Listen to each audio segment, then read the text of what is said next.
Les amis, voici la servante du Seigneur. Est-ce que je suis prêt, moi, aujourd'hui, à dire « Me voici comme serviteur et servante de l'amour sur terre ». C'est un texte qui est très important. Je vais vous le lire, puis après ça, je vais essayer de faire un comparatif entre ce que nous vivons au travail et ce que Dieu veut que nous soyons. Écoutons. Voici la servante du Seigneur. Quand l'ange Gabriel annonça à Marie qu'elle devait enfanter un fils, elle posa immédiatement la question « Comment cela se fera-t-il puisque je ne connais point d'homme? » Marie voulut ainsi vérifier si le message venait bien de Dieu. Comment en effet une jeune fille qui n'a pas de rapports conjugaux avec son fiancé pourrait-elle mettre au monde un enfant? Marie connaissait très bien la prophétie d'Isaïe qui disait « Une jeune fille concevra et enfantera un fils et on l'appellera Dieu avec nous, soit l'Immanuel. » Il s'agissait donc pour Marie de vérifier si le message qui lui parlait disait la même chose que Dieu dans l'Écriture. Quand l'ange lui eut confirmé que l'enfant naîtrait par l'opération du Saint-Esprit et qu'il serait appelé Fils de Dieu, tout fut clair dans l'esprit de Marie et le plan de Dieu devint manifeste pour elle. Aussi, est-ce en pleine connaissance de cause, après avoir bien vérifié la volonté de Dieu par l'Écriture, après avoir constaté que l'ange disait comme Dieu, que Marie donna son plein consentement. « Je suis la servante du Seigneur, qu'il me soit fait selon votre parole, disait Luc. » Marie agissait donc en toute lucidité, avec la conviction certaine qu'elle accomplissait le dessein de Dieu, révélé à son intelligence par l'Écriture et une foi illuminée. Elle mit toute sa volonté et tout son être en plein accord avec la volonté de Dieu, clairement manifestée dans la foi.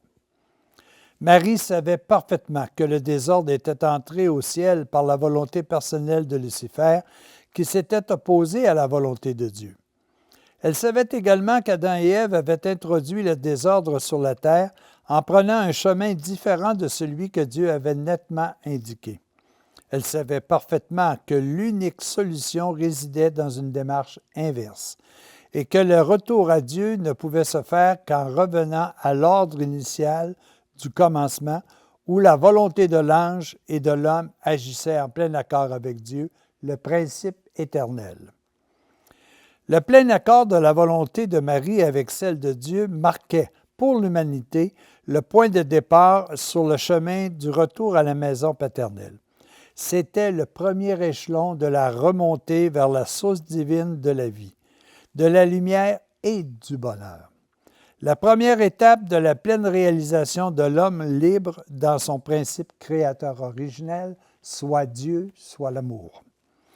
Marie est la nouvelle Ève, la mère de l'humanité nouvelle formée par la génération des fils de Dieu, en marche vers le paradis perdu sur la terre, première étape dans la reconquête de la patrie céleste, la demeure éternelle, le sein du Père.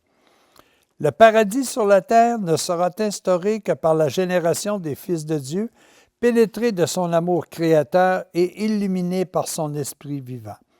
Alors se réalisera la prophétie. Voici que je fais toutes choses nouvelles. Voici que je fais des cieux nouveaux et une terre nouvelle où la justice habitera éternellement. Ce texte est intéressant et puis j'aimerais en faire une petite comparaison avec notre quotidien, si vous voulez, au niveau travail.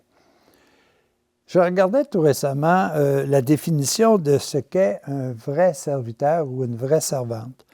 Et je lisais que le vrai serviteur, la vraie servante vérifie toujours si le message qu'on lui transmet est le message que le maître a aussi à transmettre à chacun de nous.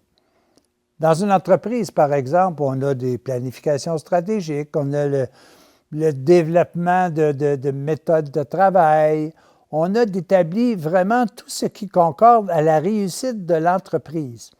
On doit s'assurer, le bon serviteur, le bon employé, doit s'assurer que c'est les mêmes directives émises par le patron, le grand chef de l'entreprise. La question que je me suis posée, est-ce que le chef de l'entreprise, le patron, a comme objectif mon bonheur principalement? Je dirais pas toujours, parce que ce qui compte pour lui, c'est la réussite de son entreprise. Notre bonheur, tant mieux s'il concorde avec celui de l'entreprise, mais si mon bonheur ne concorde pas avec celui de l'entreprise, bien malheureusement, je vais trouver un autre emploi. Mais l'entreprise qui a comme patron l'amour cherche une seule et unique chose, le bonheur de tous et chacun. Ça, c'est important. Est-ce que nous autres, nous sommes prêts à connaître la planification stratégique de Dieu, ses méthodes pour nous permettre d'être heureux? Est-ce que nous cherchons cette volonté qui est à l'intérieur de nous et qui ne veut qu'une chose, le bonheur éternel? C'est à nous d'y répondre. Et si nous étions véritablement de vrais serviteurs, de vraies servantes, de ce que moi je vais appeler l'empire de l'amour sur la terre, est-ce que nous sommes vraiment intéressés à découvrir la planification qui nous a été donnée, le plan qui nous a été proposé, les méthodes qui nous ont été proposées pour être heureux? Est-ce que nous connaissons bien les béatitudes? Est-ce que nous connaissons les paroles de Dieu qui n'ont qu'un seul et unique but, que tous et chacun soient heureux? Il est de la volonté de mon Père que tous soient sauvés et qu'ils arrivent à la connaissance de la vérité. C'est tellement simple. Et vous savez, ce paradis-là que Dieu souhaite tous et à chacun sur terre, il est déjà inscrit à l'intérieur de vous. Découvrez-le et faites-le découvrir à tous ceux et celles qui vous entourent. Mais n'oubliez jamais qu'il n'y a aucun patron terrestre qui n'a comme objectif uniquement et simplement votre bonheur. Il n'y a que l'amour qui, elle, a en elle-même la source du bonheur de chacun. À tous et à chacun, un bonheur éternel.